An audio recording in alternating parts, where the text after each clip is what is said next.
Hi guys! This is Summer Susie. Welcome to my channel! Ngayon guys, magluluto ako ng pork mechado. Oh, 'di ba? Ang daming sahog, 'di ba? Ang sarap nito guys. So, ituturo ko sa inyo guys kung ano yung mga ingredients na kailangan natin sa ating pork mechado. Kasi guys, itong pork mechado, instead na beef, pork yung gagamitin ko. Okay? Yung first ingredients natin guys, syempre walang iba kundi itong pork. So pinaghalo ko yung pork belly at saka yung pork ribs. O di ba? Malalambot lang naman ito guys. So madali lang siyang lutuin at hiniwa na ito na ganito pa square. Kasi pag maluto ito guys, liliit din naman to. So ngayon guys, ang mga ingredients din nito is ito, maglalagay tayo ng cheese. Ayan, hiniwa ko ng maliliit na cubes. Then, tomato paste. And then, kailangan natin ng bell pepper, tomatoes, onion, potato, and then carrots, garlic, and then sili. And then, maglalagay tayo ng patis. Lalagyan natin guys ng reno. Ayan. At saka maglalagay tayo ng pork cubes. Then, yung ating sauce din na mechado sauce. At saka itong pineapple juice pang marinate dito sa pork. And then, kailangan natin guys ng itong grind pepper, black pepper pala, at saka so first thing na gagawin natin guys is ibababad natin itong pork with pineapple juice. Ayan. Para mas malasa sa guys. Ayan. Ayan, di ba? Tapos maglalagay tayo guys ng pepper para mas mabango. And then instead na salt, gagamit ako ng patis. Ayan. Ayan. So, okay na yan guys. Ibababad natin to ng mga about 30 minutes habang hinihiwa natin itong ating mga gulay. Okay? I'll be back! So, eto guys, hiniwa ko na yung ating tomato, yung onion at saka yung garlic.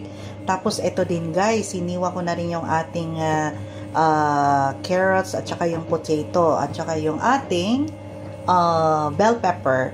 So, ngayon guys, ang gagawin ko dito guys, ipiprito ko muna siya bago ko ihalo sa ating karne para medyo crunchy siya kainin. O, diba? Ganyan din ba kayo guys? So, nagpapainit na ako guys ng oil dun sa ating kalan.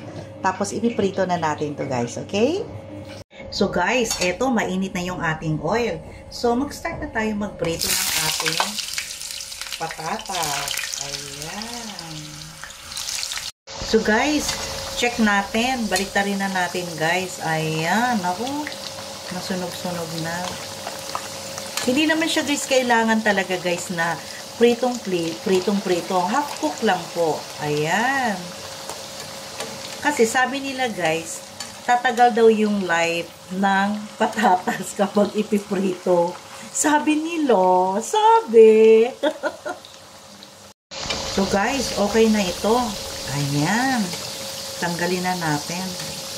So, isinama ko na rin guys yung ating natirang yung ating potato. Tapos yung carrots, ito sinama ko na rin. So, half cook lang din siya. Hi guys! So, eto na guys. Maglalagay na tayo ng oil dito sa ating kardero. Ayan. Kukunin ko lang yung ginamit kong oil kanina nung nagprito tayo ng patatas. Ayan. Mga 3 kutsara lang. Ayan. Then, we will start saute our onion and garlic. So, ito guys. Unahin natin ang ating onion. Ayan. Kapag translucent na guys, yung ating onion, ilalagay na natin ang garlic. Ayan. And then guys, eto, nag-brown na yung ating onion and garlic. Ilalagay na natin ang ating tomato.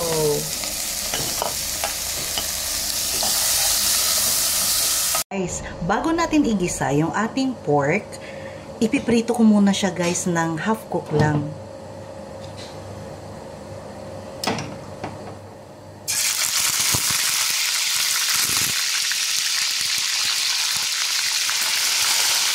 Ayan.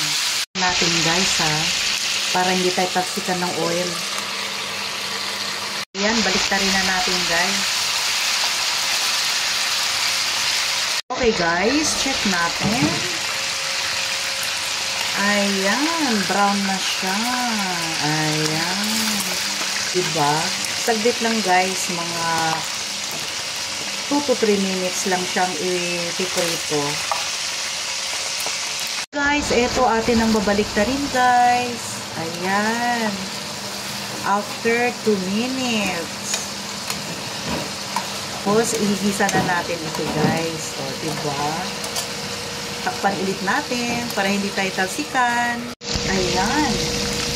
Pula na siya guys. So, pwede na tayong maggisa. O, diba? Naiba naman yung ating mechado. Ito naman yung aking version. O, diba? Ayan. Guys, check na natin yung ating ginisang yung bawang, sibuyas at saka kamatis. So, ilalagay na natin guys yung ating piniritong baboy kanina. Okay? So, guys, ilalagay ko na ito yung ating hinakpo kanina na baboy. Ayan. Yan siya guys, so. Ang kamatis guys, pandagdag din siya guys para sa ating sauce.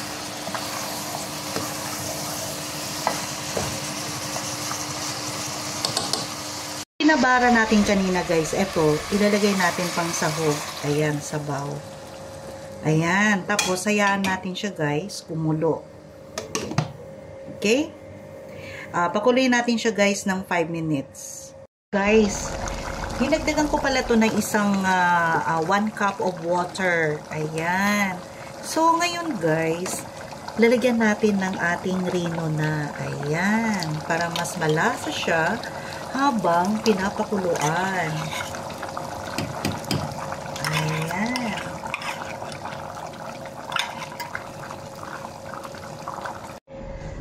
So guys, ilalagay ko na rin yung ating mechado sauce. Ayan.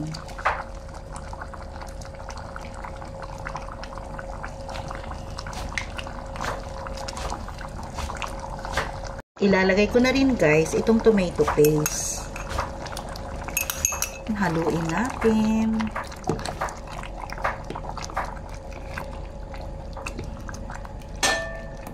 Guys, ilagay ko na rin tong ating cheese.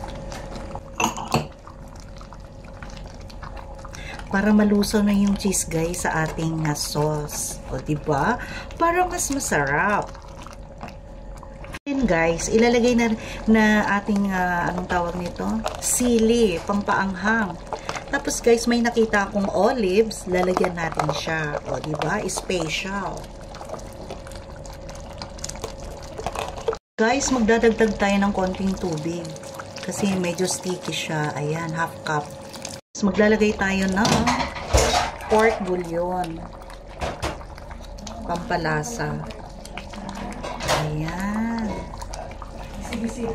Istikman natin ang lasa ng ating sauce.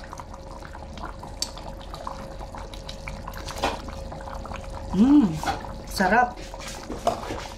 Sarap siya guys. Ilalagay ko na yung ating patatas. At saka yung carrots na ating pinirito kanila na half cook. Ayan.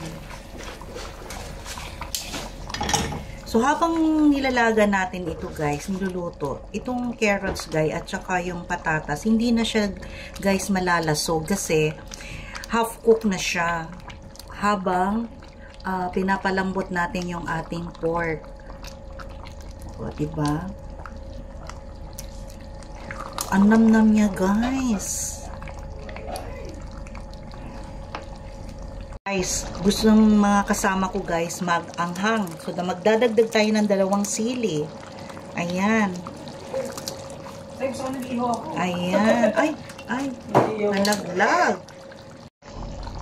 Ito.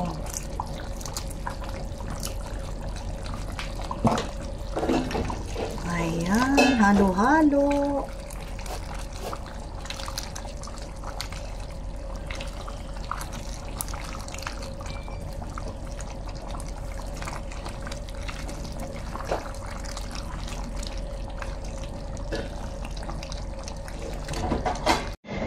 So guys, eto na guys. Luto na yung ating pork mechado. O, di ba? Instead na beef, pork yung ginamit natin. Ayan, luto na siya guys. So, tikman natin to ngayon guys, ha?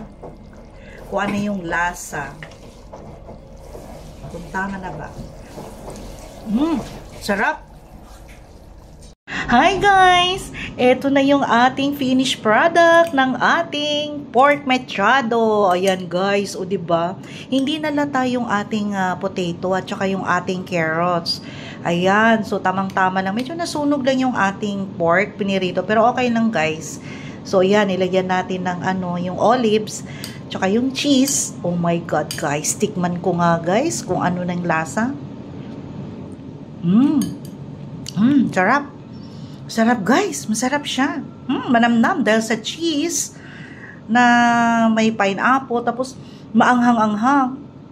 So ano na guys, kain na tayo guys. Ang sarap nito. So guys, don't forget to like, share, and subscribe my YouTube channel, Summer Susie. Thank you guys. See you in my next vlog. Bye guys.